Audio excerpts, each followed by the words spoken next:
Bollywood star couple Abhishek Bachchan, Aishwarya Roy విడాకులు తీసుకుంటున్నారంటూ గత కొద్ది రోజులుగా బాలీవుడ్ మీడియాలో కథనాలు వెలువడుతున్న సంగతి అందరికీ తెలిసిందే.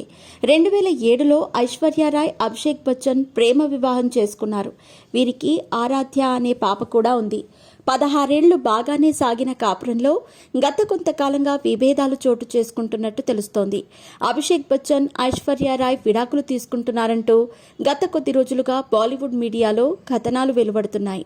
తాము కలిసే ఉన్నామని, విడాకులు తీసుకోవటం లేదని ఐశ్వర్య రాయ్ క్లారిటీ ఇస్తూ ఫ్యామిలీ ఫోటోలు షేర్ చేసినప్పటికీ ఈ పుకార్లు మాత్రం ఆగటం లేదు. అంబానీ ఇంట జరిగిన పెళ్లి సమయంలో కూడా అభిషేక్ బచ్చన్, ఐశ్వర్య రాయ్ విడాకుల ప్రస్తావన తెర మీదకు వచ్చింది.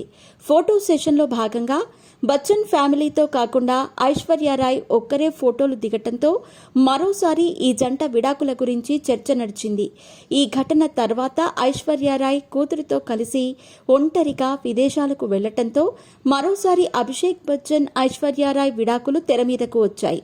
ఇటీవల వీరిద్దరూ కలిసున్న వీడియో కూడా ఒకటి బయటకు వచ్చింది. కూతురితో వీరిద్దరూ దుబాయ్ వెకేషన్కి వెడుతున్నట్టు తెలుస్తోంది. విమానాశ్రయం నుంచి బయటకు వచ్చి బస్సు ఎక్కుతున్నారు. ఇందుకు సంబంధించిన వీడియో వైరల్ అవుతోంది. ఈ వీడియోతో విడాకుల రూమర్లకు ఈ జంట చెక్ పెట్టినట్టు అయ్యింది. అయితే తాజాగా ఐశ్వర్య రాయ్ చేసిన కామెంట్స్ ఇప్పుడు హాట్ టాపిక్గా మారాయి. ఆరాధ్య పుట్టిన తర్వాత తన జీవితం పూర్తిగా మారిపోయిందని ఐశ్వర్య రాయ్ చెప్పుకొచ్చింది. తాను, అభిషేక్ ఎల్లప్పుడూ ఆరాధ్య జీవితాన్ని ఆరోగ్యంగా సాధారణం చేయటానికి ప్రయత్నిస్తామని ఐశ్వర్య రాయ్ పేర్కొన్నారు. బచ్చన్ ఫ్యామిలీకి ఉన్న భారీ ప్రతిష్ట ఆరాధ్యపై పెద్దగా ప్రభావం చూపలేదు అని చెప్పింది. ఆరాధ్య ఇంట్లో పాడుతుంది, డాన్స్ చేస్తుంది. కొన్నిసార్లు నా సినిమా పాటలపై, కొన్నిసార్లు తన తండ్రి, తాతయ్యల సినిమా పాటలతో డాన్స్ చేస్తుందని ఐశ్వర్య రాయ్ తెలిపింది. మాది సాధారణ కుటుంబం.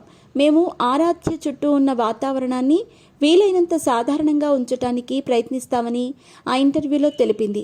జీవితంలో ఆమె తర్వాతే మిగిలినవి అన్నట్లుగా మారిపోయిందని ఐశ్వర్య రాయ్ చెప్పుకొచ్చింది. కూతురు ఆరాధ్య గురించి ఐశ్వర్య రాయ్ చేసిన కామెంట్స్ ఇప్పుడు వైరల్గా మారాయి.